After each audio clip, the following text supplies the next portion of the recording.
Hey guys, so let's get right into it. I have huge news for you guys regarding COVID-19. In case you haven't heard, a vaccine has recently finished phase 3 trials, and independent analysis has given it 90% efficacy. That would be 9 out of 10 people not being able to spread it, which would drastically decrease the spread and, by extension, danger of the pandemic virus. This is the first mRNA based vaccine which uses the body's own system to create viral proteins, which then the body learns how to fight against. And once again, 90% potential efficacy. So this would be huge. The phase 2 trials had 43,000 participants, so I consider that to be a relatively robust study and very exciting news.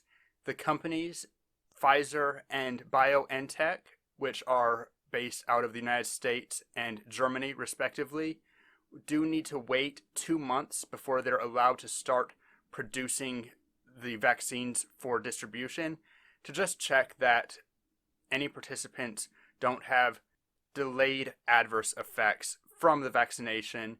That still needs to happen, but they're hoping that will be done by the end of November. They're hoping to be getting the distribution started by the end of this year and have it mass produced starting early next year.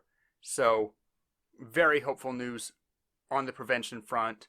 We're also seeing studies into treatment. One study recently has shown treatment based on llama antibodies, of all things.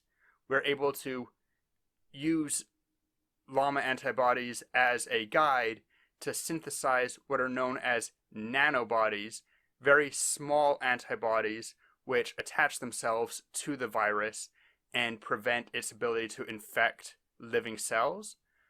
Right now, that study has only been done in petri dishes, which is a far cry from living human hosts, but it's still very hopeful, good news. And if that wasn't enough, we also have new novel ways to detect the virus in people. A group of researchers out of MIT University have done a study where they have built an algorithm, an artificial intelligence, which is able to measure the sound of your cough and use that in order to tell if you have COVID or, flu or general cold, any number of other cough irritants.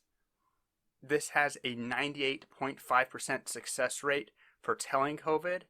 It is worth noting that it has around a 6% rate of false positives, but with something as dangerous as COVID, I'm much more worried about false negatives than false positives, and the huge success rate on not having false negatives, on positively being able to identify, yeah, you might have it, to me is more important.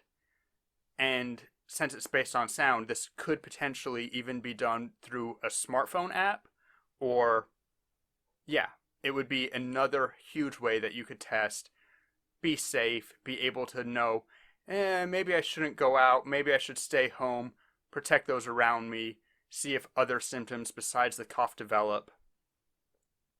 I'm very excited. To me, these 3 studies together kind of are the win that 2020 needed. I would love for basic life to be able to resume as soon as possible. I can't be the only person who's getting more than a little bit stir crazy. If you enjoyed the video, as always, like, comment, and consider subscribing so you never miss out. And until next time, see ya.